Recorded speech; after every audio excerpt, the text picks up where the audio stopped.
한국의 대표적인 연예 기획사의 대표가 자신의 구원 간증문을 공개해서 교계 안팎에 큰 화제를 불러일으킨 적이 있었습니다. 그는 자신의 엔터테인먼트 사업에 큰 운이 따라줘서 성공할 수 있었다고 생각을 하고, 그런 운을 주관하는 신이 있을 거라고 가정을 합니다. 그래서 신을 어디서 만날 수 있을지 찾다가 기독교의 성경만이 창조자가 등장하고, 그 창조자가 이 세상을 어떻게 왜 만들었는지를 명시적으로 밝히고 있다는 걸 발견하게 됩니다. 그리고 그는 성경이 진실한가에 대해 탐구를 했다고 그래요. 성경에 하나라도 틀린 것이 있다면 가짜이다 라고 하는 전제 아래 그가 예루살렘에서 2달을 보내면서까지 성경의 허점을 찾기 시작했다고 합니다. 결국 실패를 하고 성경을 인정할 수밖에 없었다고 그래요. 한국으로 돌아온 후에 얼마 지나지 않아서 그가 성경을 읽다가 속죄에 대한 영적인 깨달음을 얻게 되었다고 합니다. 그의 큰 구원 간증문의 일부입니다. 2017년 4월 27일 밤 10시 히브리서 10장 10절을 읽다가 신기한 일이 일어났다. 이 뜻을 쫓아 예수 그리스도의 몸을 단번에 들이심으로 말미암아 우리가 거룩함을 얻었노라. 수십 번 읽었던 구절인데 우리라는 말 속에 내가 들어있다는 것을 처음 알았다. 아니, 그전에도 논리적으로는 알았지만 마음에서 처음으로 사실로 느껴졌다. 난 이제 백보좌 심판에 가지 않기에 지옥에 가지 않는다. 아니, 갈 수가 없다. 이게 구원 간증문의 일부예요. 여러분은 어떻게 들으셨는지 모르겠는데, 즉각적인 한 번의 영적 깨달음으로 구원을 받은 것처럼 표현하고, 한 번 말씀을 깨달아 믿어지는 경험을 하고 나면 다시는 지옥에 갈 수 없다고 말하고 있습니다. 속죄의 객관적 사실을 깨닫고 단번에 죄를 다 용서받았기 때문에 자신은 이제 지옥에 가고 싶어도 갈 수 없다는 뉘앙스입니다. 예수님의 죽음과 부활이 단번에 이루어졌다는 진리를 지극히 개인적으로 적용해서 단번에 회심을 구원의 유일무이한 효력으로 삼으려고 하는 것 같습니다. 물론 속죄의 말씀에 대한 영적인 깨달음은 회심의 한 과정이라고도 볼 수 있습니다. 하지만 회심에서의 가장 핵심적인 의미는 그런 깨달음 혹은 그런 체험을 통해 예수 그리스도와 인격적으로 만나야 되는 것입니다. 즉각적인 체험이나 깨달음을 얻게 되는 경우라도 그것은 구원의 여정에 있어서 출발점에 지나지 않습니다. 이 구원 간증문의 주인공이 실제로 구원파와 관련이 있는지 없는지는 잘 모르겠지만 그가 공개한 간증문의 내용은 구원파적 구원관을 그대로 내포하고 있습니다. 여러분은 어떤 회심과 어떤 구원에 관한 확신을 갖고 계십니까? 캐나다 밴쿠버의 리전트 칼리지, 캐나다 바이블 칼리지 등의 학교에서 신학을 가르쳤던 고든 스미스가 자신의 책 온전한 회심에서 이런 이야기를 합니다. 회심의 목표는 단순히 죄의 결과인 지옥이나 정죄나 징벌로부터 벗어나는 것에 있지 않다. 회심의 결과로 죄책감과 속박과 소외에서 벗어나게 되는 것은 틀림없는 사실이지만 회심의 목표는 죄로 말미암아 공경에 빠진 상황에서 벗어나게 하는 것뿐만 아니라 변화된 사람으로 자라게 하는 것이다. 변화된 사람으로 자라게 하는 것이다.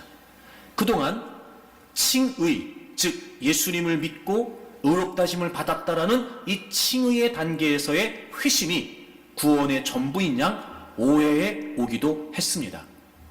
결국 나타난 현상이 뭐였냐면 믿음과 삶의 분리였습니다. 물론 칭의, 회심 중요합니다. 하지만 이것은 멋진 출발점일 뿐 최종 목적으로서는 아니라는 거지요. 다시 말씀을 드리면 정말 예수 그리스도를 믿게 되었다면, 그래서 의롭다심을 받았다면 그 칭의에 따른 진정한 변화, 즉 성화가 이루어져야 된다는 겁니다. 구원에는 이 칭의와 성화가 다 포함되어 있습니다.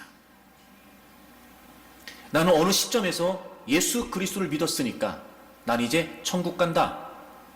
그러니 난 이제 내 삶에 관해 아무렇게나 살아도 된다.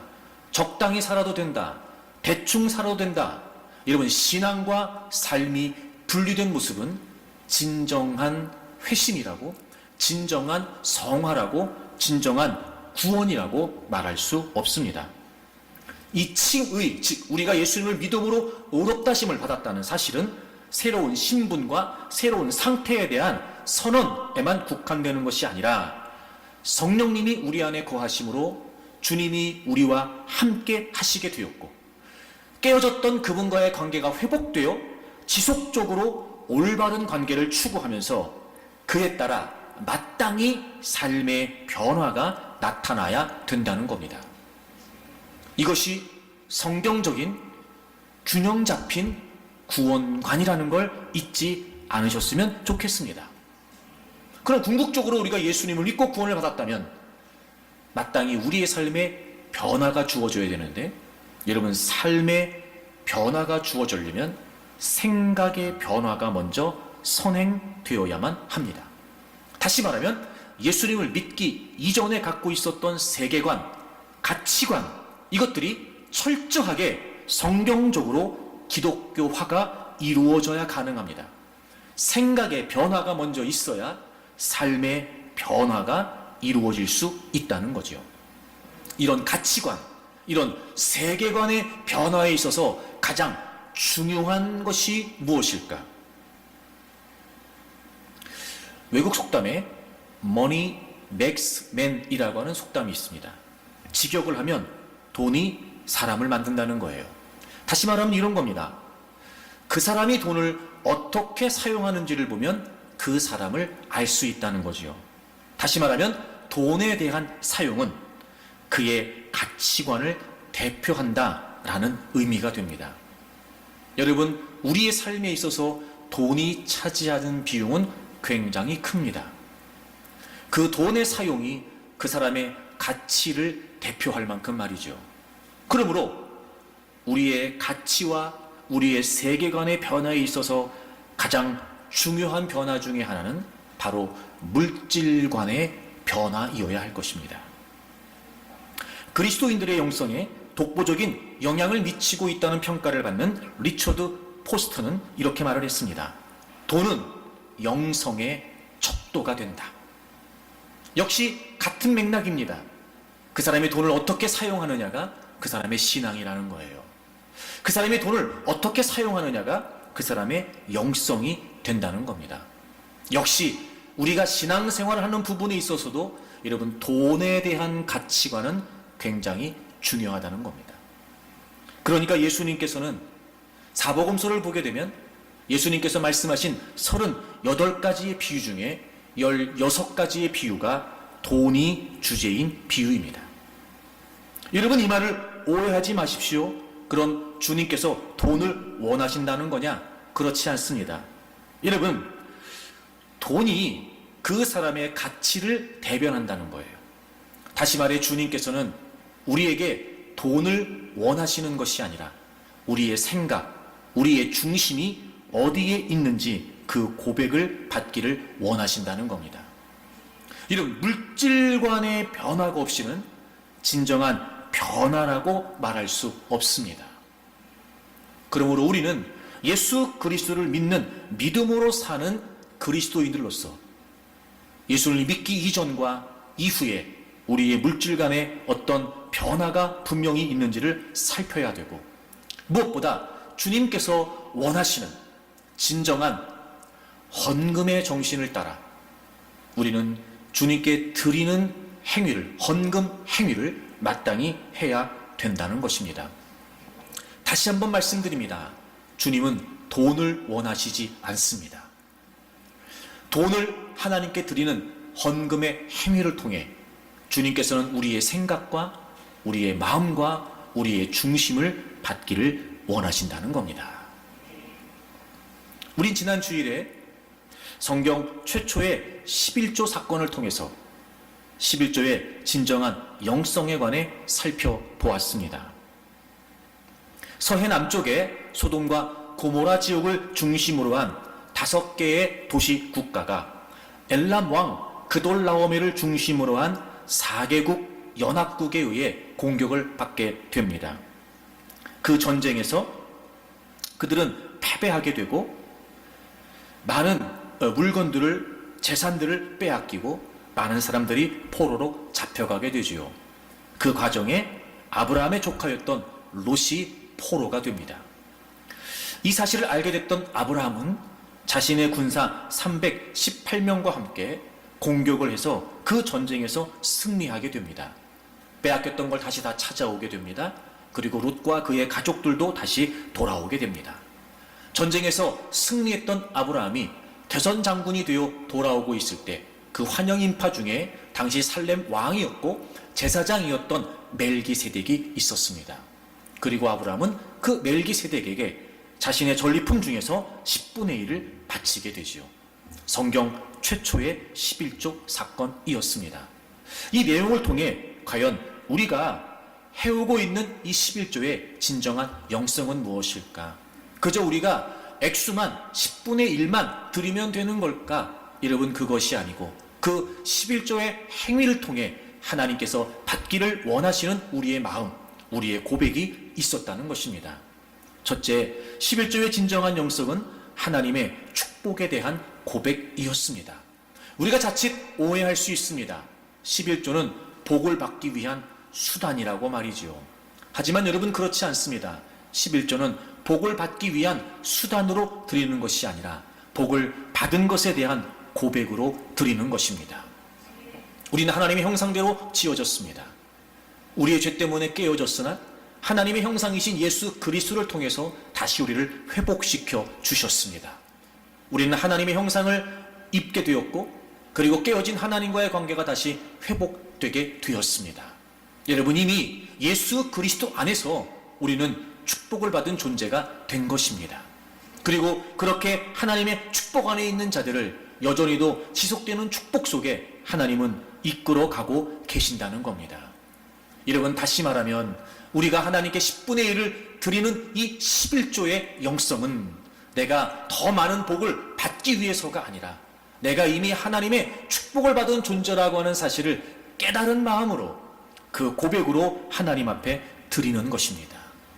근데 우리는 왜 자꾸만 복을 받기 위한 수단으로 생각하게 되는 걸까? 여러분, 축복에 대한 우리의 개념에 문제가 있기 때문이었습니다.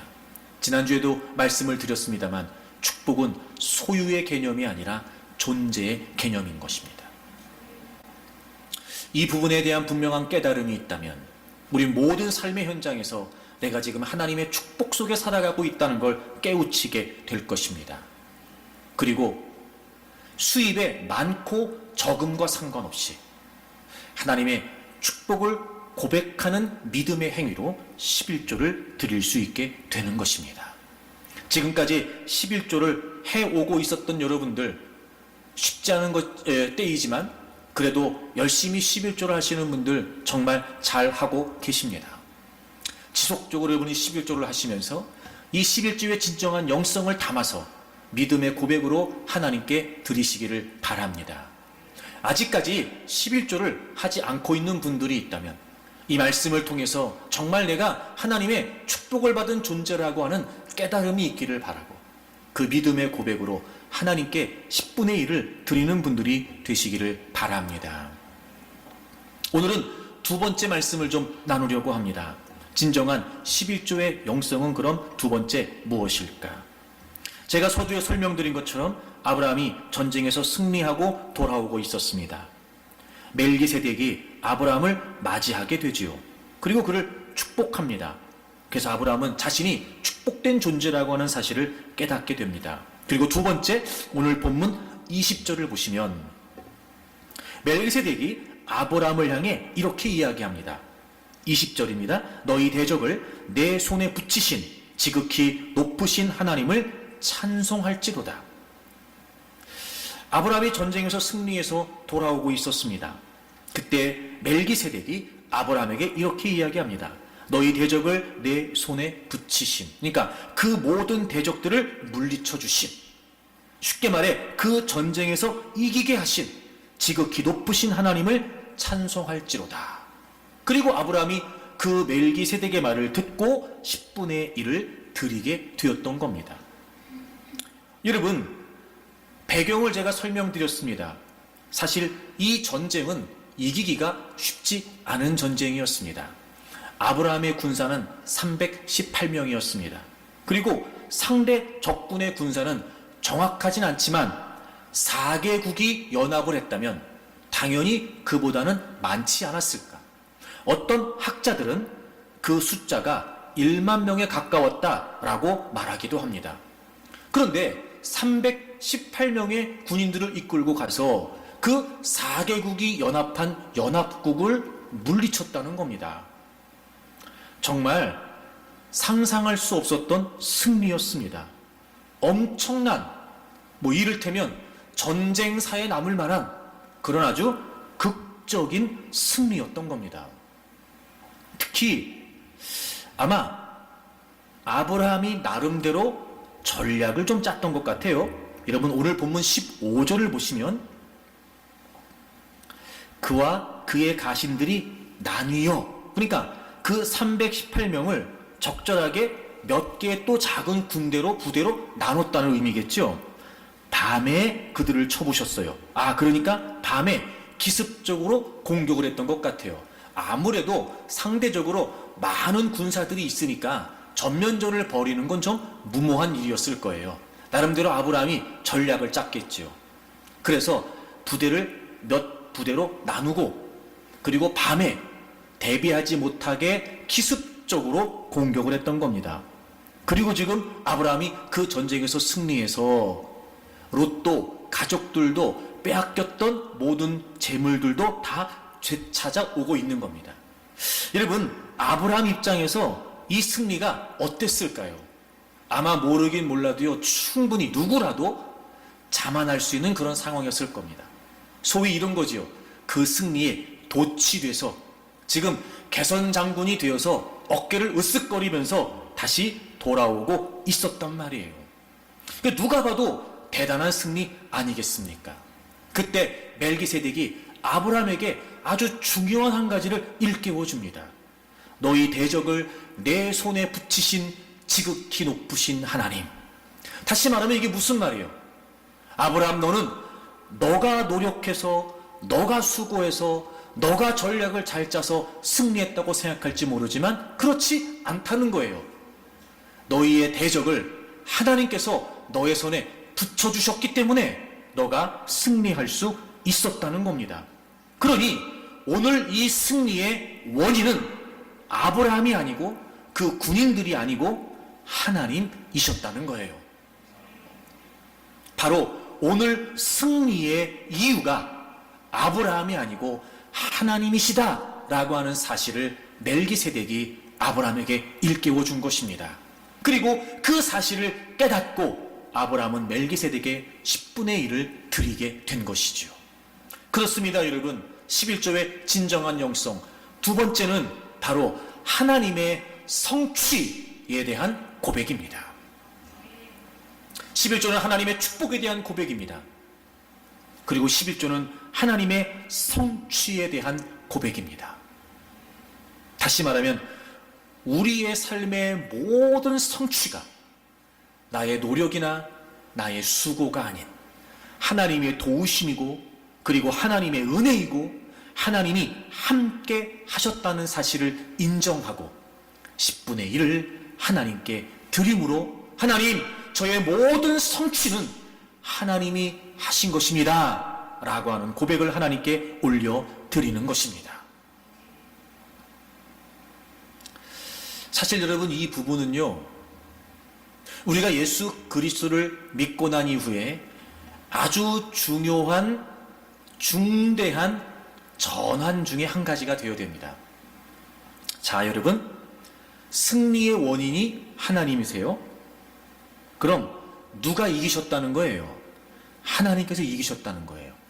자, 승리의 원인이 하나님이셨다면 그 승리는 누구의 승리인 거지요? 하나님의 승리인 거지요. 그 승리의 원인이 하나님이셔서 그 승리가 하나님의 승리라면 여러분, 그 승리의 주인은 누구시라는 거예요? 하나님이시라는 거예요. 즉, 성취의 원인이 하나님이시라는 건 이 모든 성취의 주인이 누구시라는 거예요? 하나님이시라는 거예요. 제가 지난주에 축복에 관한 말씀을 드리면서 축복이 소유의 문제가 아니라 존재의 문제라고 말씀드렸죠. 여러분, 성취는 소유의 개념이 아니고 주권의 개념이었어요.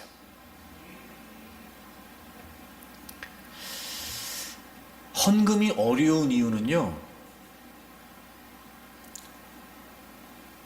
이 돈을 내가 어떻게 벌었는데 라고 하는 생각이 우리에게 굉장히 강해요. 내가 얼마나 노력하고 내가 얼마나 수고하고 내가 얼마나 땀 흘려서 이 돈을 벌었는데, 이런 생각이 우리에게 있어요. 다시 말하면 내 거라는 생각이에요. 내 거. 그래서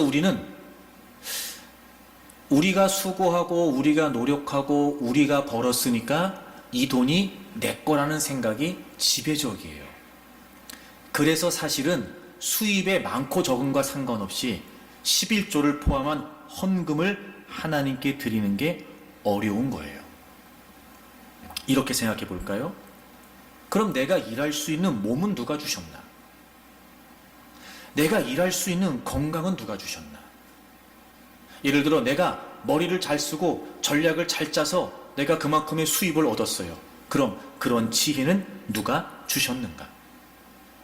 그런 여건과 환경은 누가 다 마련해 주셨는가? 정말 이 물음에 대한 답을 우리가 진지하게 하나님이라고 한다면 여러분, 그 성취는 내 것이 아니라 하나님의 것이 맞습니다. 성취는 소유의 개념이 아니고 주권의 개념이에요. 하나님이 원하시는 고백은 뭐냐면요, 우리의 모든 삶의 현장에서 주어지는 모든 성취, 이거 하나님이 하신 것이고 이거 다 하나님 거라는 거예요. 그 고백으로 우리는 10분의 1을 하나님께 드리는 거지요.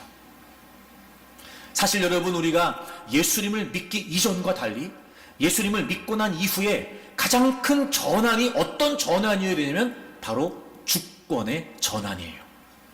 우리가 예수님을 나의 구주로 영접한다는 것은 그분을 동시에 나의 주인으로, 즉 나의 주님으로 받아들이는 것입니다.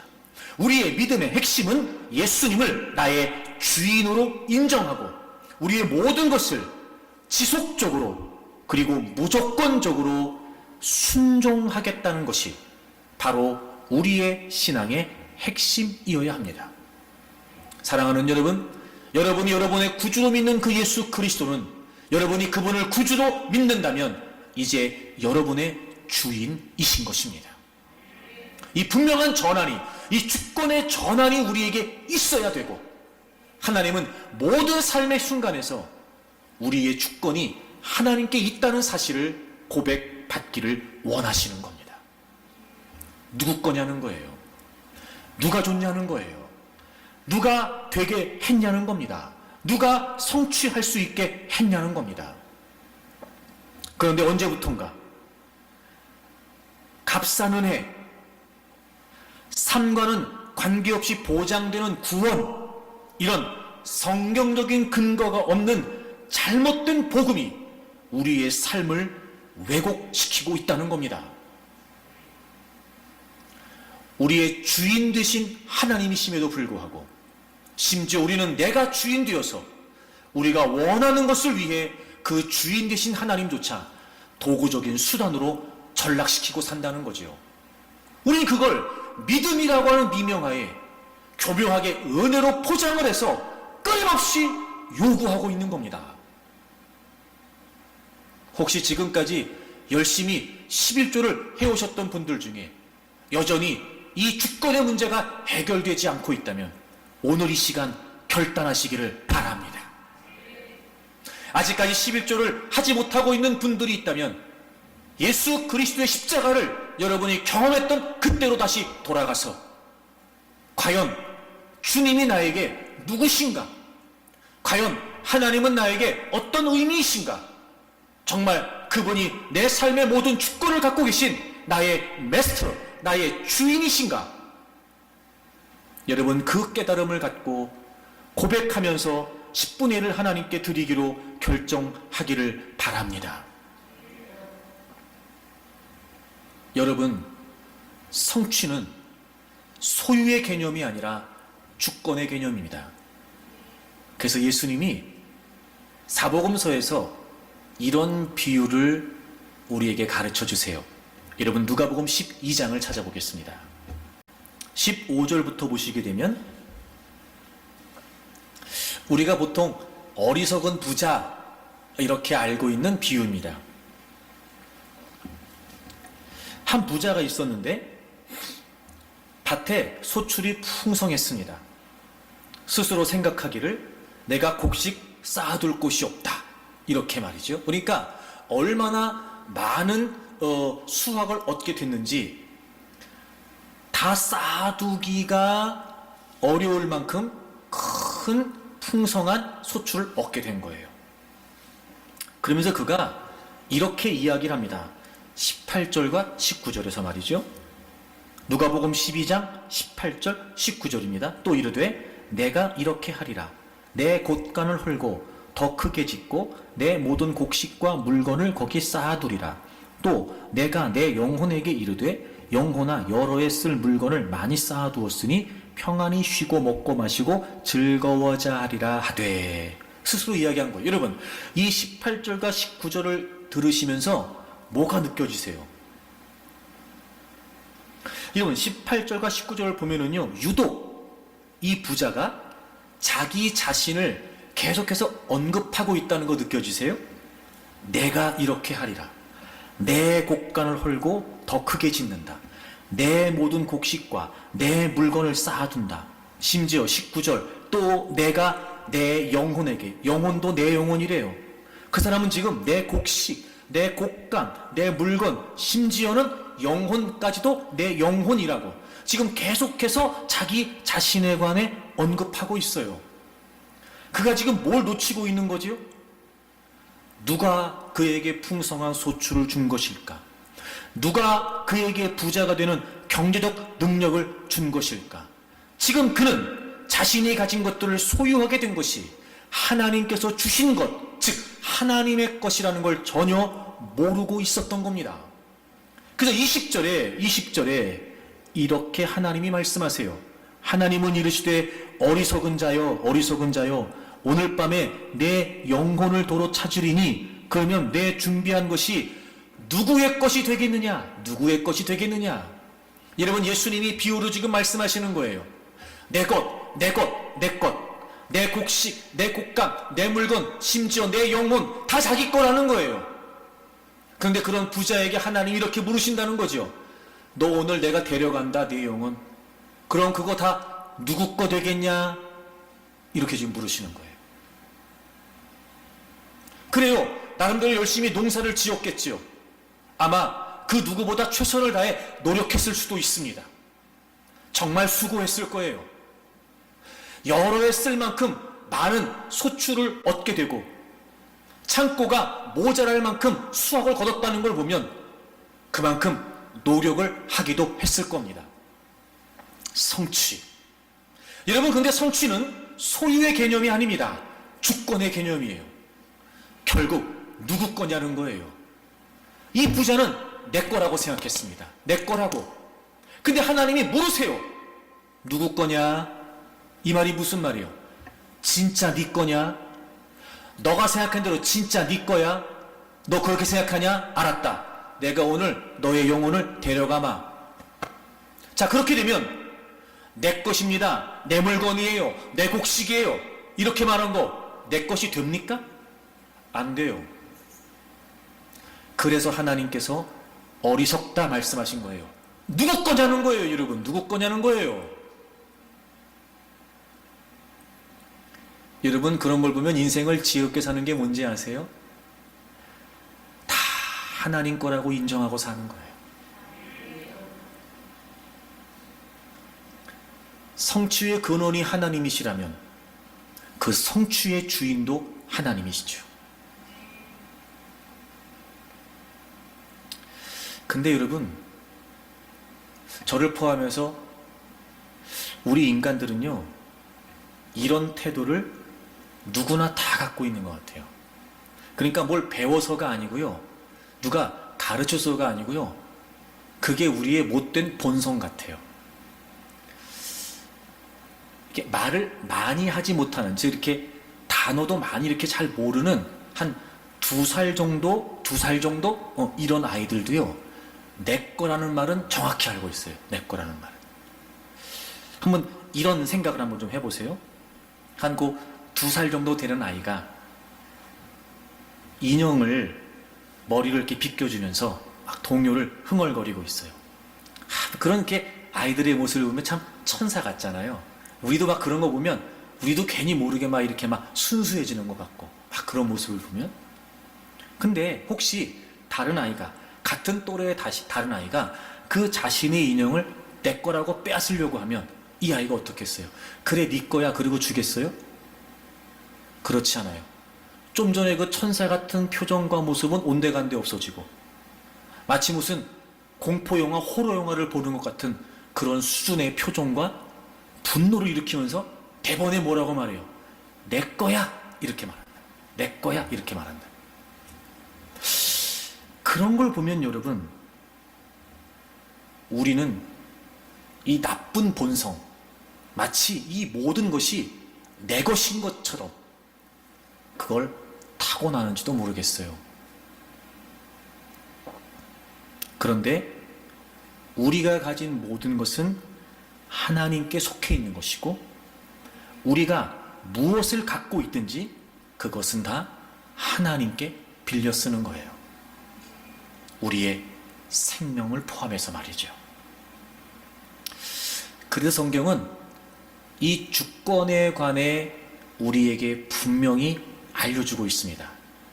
성경을 2개를 좀 찾아보려고 그래요. 먼저 전도서 5장입니다. 우리 다 같이 한번 읽어보겠습니다. 전도서 5장 15절입니다. 그가 모태에서 벌거벗고 나왔은즉 그가 나온 대로 돌아가고 수고하여 얻은 것을 아무것도 자기 손에 가지고 가지 못하리니. 아멘. 우리 거 아무것도 없다는 거죠. 자, 그러면 누구 걸까요? 자, 시편 24편 1절입니다. 여러분의 고백으로 읽으시면 좋겠어요. 같이 읽겠습니다. 땅과 거기에 충만한 것과 세계와 그 가운데 사는 자들은 다 여호와의 것이로다. 아멘. 우리는요, 벌거벗고 나왔어요. 그런데요, 그 나온 대로 다시 돌아가요. 다시 말하면 아무것도 우리가 가져갈 수 있는 게 없어요. 그러니까 우리 건 애초부터 없었고, 그리고 우리 건 아예 없는 거예요.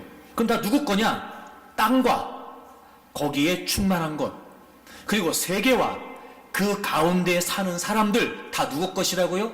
여호와의 것이라고요.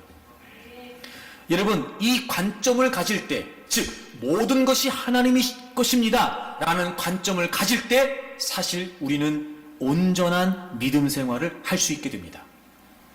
이 고백으로 하나님 제 거 아니에요. 하나님 내 거 아닙니다. 성취의 근원이 하나님이십니다. 그래서 이 성취는 하나님의 것입니다 라고 하는 믿음의 고백으로 우리가 10분의 1을 드리는 거예요. 여러분, 이 시점에서 한번 살펴보십시오. 과연 나는 내 것으로 살고 있는지 하나님의 것으로 살고 있는지, 나는 내 것으로 살고 있다고 주장하는지 아니면 하나님의 것으로 살고 있다고 고백하는지, 분명히 이 주권이 전환되어 있는 온전한 믿음으로 살고 있는지, 아니면 믿는다라고 말하지만 여전히 그 주권을 내가 쥐고 있으면서 내 마음대로 살려고 하고 있는지. 하지만 여러분, 우리가 한 번만 더 진지하게 생각해 보면 모든 성취의 원인은 내가 아니라 하나님이시라는 사실을 인정하지 않을 수 없을 것입니다. 성경의 메시지를 매우 실제적으로 전달한다는 평가를 받는 미국 사우스 이스터 크리스천 처치의 카일 아이들먼 목사님의 거짓 신들의 전쟁이라고 하는 책에 보면 이런 예화가 나와요. 제가 그대로 읽어드릴게요. 거짓 신들의 전쟁에 당신이 몇 년 동안 휴가를 가지 못했다고 생각해보자. 재정 상태가 너무 빠듯해서 금년에도 집에서 휴가를 보내야 할 것 같다. 그런데 어느 날 해변에 별장을 갖고 있는 삼촌에게서 이메일이 온다. 그 별장에서 일주일 정도 여름 휴가를 보내도 좋다는 것이다. 일주일 동안 마음대로 써도 좋다고 하니 서둘러 해변의 별장으로 간다. 별장에서 해변까지의 거리가 삼촌이 보내준 사진에서 본 것만큼 가깝지 않다. 문을 열고 들어가 불을 켠다. 그런데 전구에 불이 들어오지 않는다. 부엌으로 가서 냉장고를 열어보니 아무것도 없다. 잠자리가 편치 않아 좀처럼 잠을 이룰 수 없다. 그래서 삼촌에게 즉각 이메일을 보내 모든 잘못된 점을 지적하고 삼촌이 그것을 바로잡기 위해 해야 할 여러 가지 일들을 알려준다. 여러분 어떨까요? 실제라도 그렇게 할까요? 아니요. 실제라면 절대 그러지 않을 겁니다. 오히려 그 삼촌의 별장에서 지내는 일주일 내내 삼촌에게 고마움을 느낄 겁니다. 하나님께서는 우리가 여기 이 땅에 한시적으로 하나님의 것을 사용할 수 있도록 허락해 주신 것입니다. 땅과 거기에 충만한 것고 세계와 그 가운데 사는 자들은 다 하나님의 것입니다. 우리의 삶의 모든 것들이 다 하나님의 것이라는 사실을 순간순간 우리는 상기하면서 살아야 할 것입니다. 사랑하는 여러분, 여러분들은 하나님의 침대에서 일어나 하나님의 욕실로 가서 하나님의 샤워기를 틀고 하나님의 옷을 입고 하나님의 밥을 먹고 하나님의 커피를 마시고 하나님의 자동차를 타고 사는 겁니다. 이처럼 우리 모든 삶의 것들은 하나님의 소유임을 인정해야 되고 바로 그 주권을 인정하는 믿음의 고백이 11조인 것입니다. 그렇게 봤을 때 여러분, 우리가 11조를 하나님께 드리는 건 사실 10분의 1만 드리는 것이 아니라 10분의 10을 드리는 의미인 거예요. 모든 것이 하나님의 것이고 모든 것을 하나님께서 주셨고 그래서 우리가 10분의 1을 드린다면 전체가 하나님의 것이라는 것을 고백하는 거죠. 그러니까 11조를 드릴 때는 10분의 1만 드리는 것이 아니라 10분의 10 전체를 드리는 10분의 10 모든 것을 드리는 의미로 10분의 1을 드리는 겁니다. 다시 말해 하나님께서 11조를 원하시는 목적은 바로 하나님을 우리의 삶의 첫째로 우리의 삶의 전부로 인식하라는 것을 가르치기 위함입니다. 여러분 11조의 진정한 영성은 하나님의 성취에 대한 고백입니다. 모든 것이 하나님의 것임을 인정하고 모든 것을 다 하나님께 드린다는 믿음의 고백으로 여러분이 11조를 하시기를 바랍니다. 마지막 한 가지 더 말씀드리려고 합니다. 전쟁에서 아브라함이 승리하고 돌아왔습니다. 멜기세덱을 만나게 됩니다. 멜기세덱의 메시지를 통해서 아브라함은 자신이 축복을 받은 존재라는 사실을 깨닫게 됩니다. 그리고 이 모든 전쟁의 승리가 하나님으로부터 주어졌다는 사실을 깨닫게 되지요. 그래서 그것을 깨달은 아브라함이 자원해서 드렸습니다. 멜기세덱이 메시지를 전하고 자 그런 거니까 당신 10분의 1 하나님께 바치세요 이랬던 게 아니었고, 하나님의 축복을 깨닫고 하나님의 성취를 깨달은 아브라함이 자원해서 10분의 1을 드렸다는 거예요. 자원한다. 사실 저는 지금 여러분에게 11조를 드려야 됩니다 라고 이렇게 말씀드리고 있는데 말이죠. 놀라운 건 이 사실을 깨닫게 되면 자원해서 드릴 수 있다는 거예요. 여러분, 이게 어떤 의미일까요? 자원한다, 자원한다.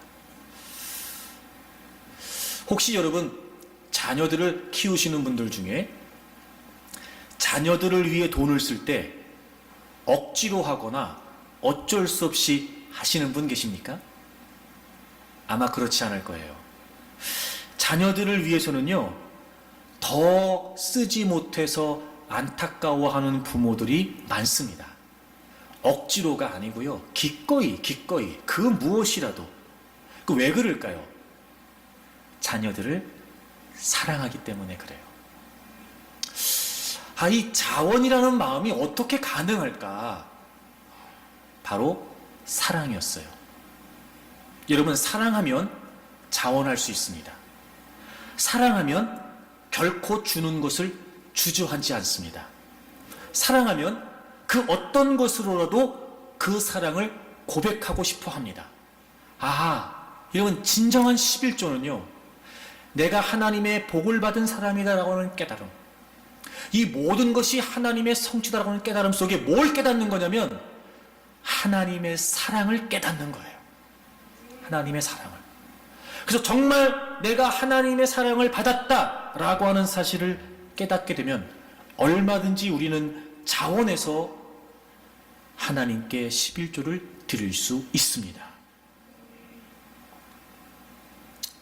그런데 사실 우리가 먼저 하나님을 사랑한 것이 아니라 하나님께서 먼저 우리를 사랑해 주셨지요. 다시 말하면 하나님에 대한 우리의 사랑 이전에 우리를 향하신 하나님의 사랑이 분명해지면 얼마든지 우리도 그분을 사랑할 수 있게 된다는 겁니다. 여러분, 그분의 사랑은 가장 위대한 사랑이었고 가장 최고의 사랑이었습니다. 바로 이런 의미에서 그렇습니다. 예수님께서 십자가를 지시기 전날 밤 겟세마네 동산에 올라가십니다. 이 땅에서 인간의 모습으로 사셨던 예수님은 하나님 아버지와의 교제, 그 기도를 통해서 늘 하나님의 임재를 경험하는 기쁨을 누리셨습니다. 다른 어떤 인간과도 달리 강렬한 하나님의 임재와 하나님과의 친밀함을 나누셨을 것입니다.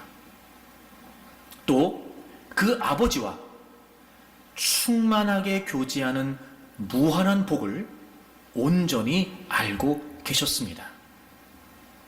그런데 그날 그 동산에서의 기도는 좀 달랐습니다. 영원이라는 시간 동안 처음으로 이 예수 그리스도는 하나님과의 단절을 경험하셔야 했습니다. 마가복음 주석을 쓴 빌 레이는 이 겟세마네 동산의 기도에 관해 이렇게 기록을 합니다. 잔을 거두어 달라고 기도하실 수밖에 없었던 그 처절한 슬픔과 불안은 그분이 만나게 될 암담한 운명이 두려워서가 아니었고 임박한 육체적 고난과 죽음에 위축되어서도 아니었다. 그보다 이는 온전히 아버지만을 위해 사시던 자신이 곧 하나님으로부터 단절될 것에 대한 공포였다. 예수께서 짊어지신 죄의 심판에 그런 단절이 내포되어 있었다. 예수님은 배반당하시기 전에 아버지와 함께 있으려고 그곳에 갔는데 천국 대신 지옥이 앞에 열린 탓에 비틀거리셨다. 마음을 나눴던 친구의 사랑과 관심을 잃는다면 몹시 괴로울 것입니다. 가족 사랑을 잃는다면 무한히 고통스러울 것입니다. 사랑의 관계가 오래되고 깊고 친밀할수록 관계에 단절이 주는 고통은 더 쓰라릴 것입니다. 여러분, 성부 하나님과 성자 예수님과의 완전한 사랑의 관계는 인간의 관계와는 차원이 다릅니다. 예수님께서는 바로 그것을 잃으셨습니다. 게다가 사랑을 잃은 정도가 아니라 진노를 당하셨습니다. 바로 가장 친밀했던, 온전히 연합되어 있었던 그분에게 진노를 당하셨습니다. 모든 인류의 죄에 대한 하나님의 진노. 여러분, 하나님의 사랑이 상상을 초월하는 만큼 죄에 대한 하나님의 진노 또한 상상을 초월할 것입니다. 근데 그 진노를 지금 예수님께서는 겪고 계십니다. 누가복음은 그분의 기도에 관해 힘쓰셨다라고 기록하고 있습니다. 여러분, 이 말은 사투를 벌였다 이런 뜻입니다. 기도하시는 동안 땀방울이 핏방울이 되었다고 기록하고 있습니다. 하나님 아버지로부터 단절되는 어마어마한 고통이 지금 예수님께 시작되고 있는 것이었습니다. 오죽하면 예수님께서 땅에 엎드려서 이 잔을 옮겨달라고 애원하셨을까요?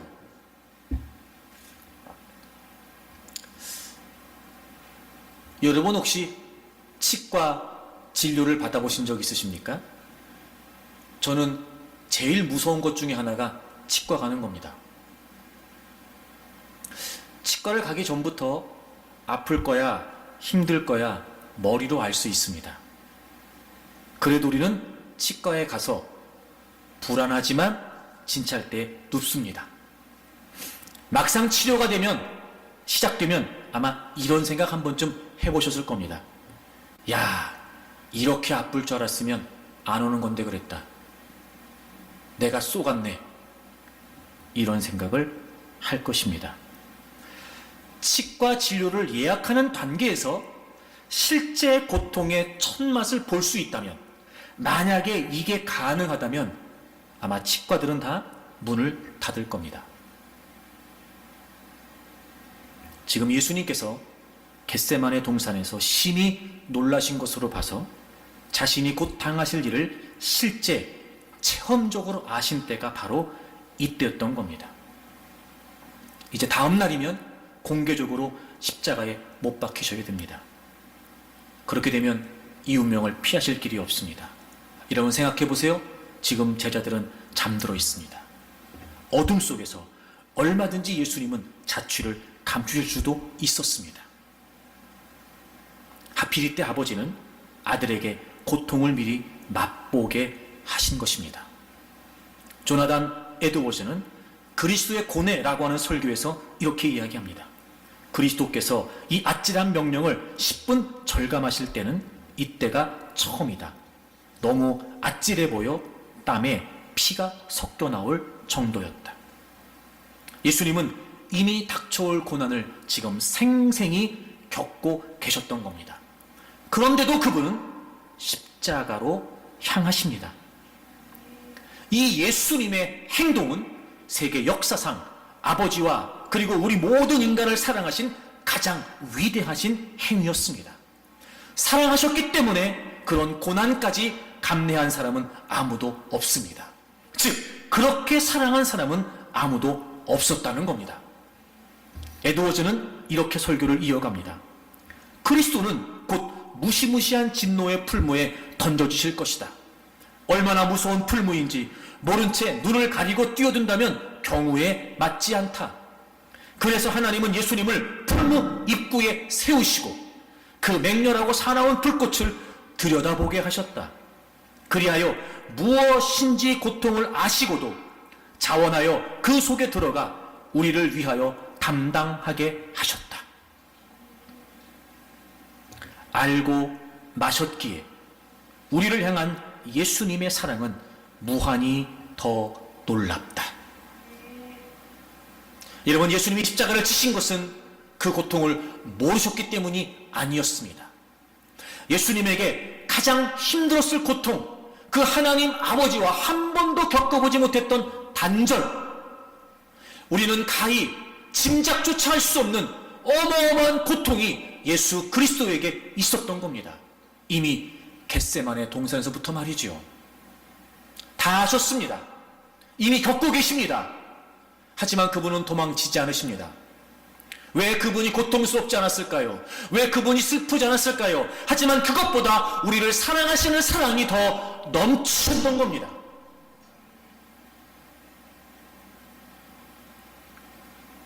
에드워즈가 설교를 하고 있는 것처럼 풀무 입구에서 맹렬하고 사나운 불꽃을 눈으로 보면서 예수님은 그 풀무 속으로 들어가신 거였습니다.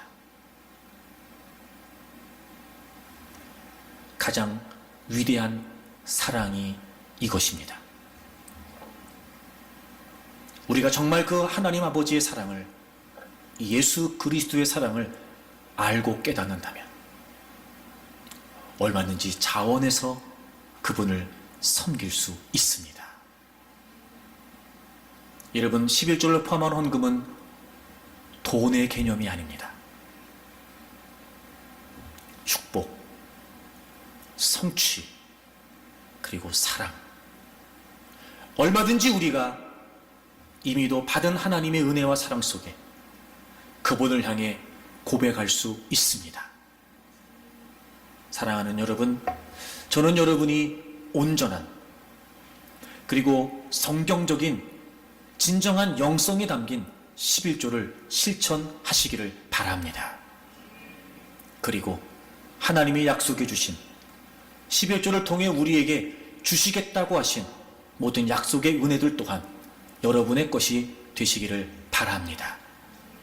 올바른 헌금 생활을 통해서 하나님이 기뻐 받으시는 여러분의 믿음의 고백이 올려지기를 바라고, 여러분의 삶에도 하나님께서 베풀어 주시는 많은 은혜와 축복들이 넘쳐나시기를 바랍니다.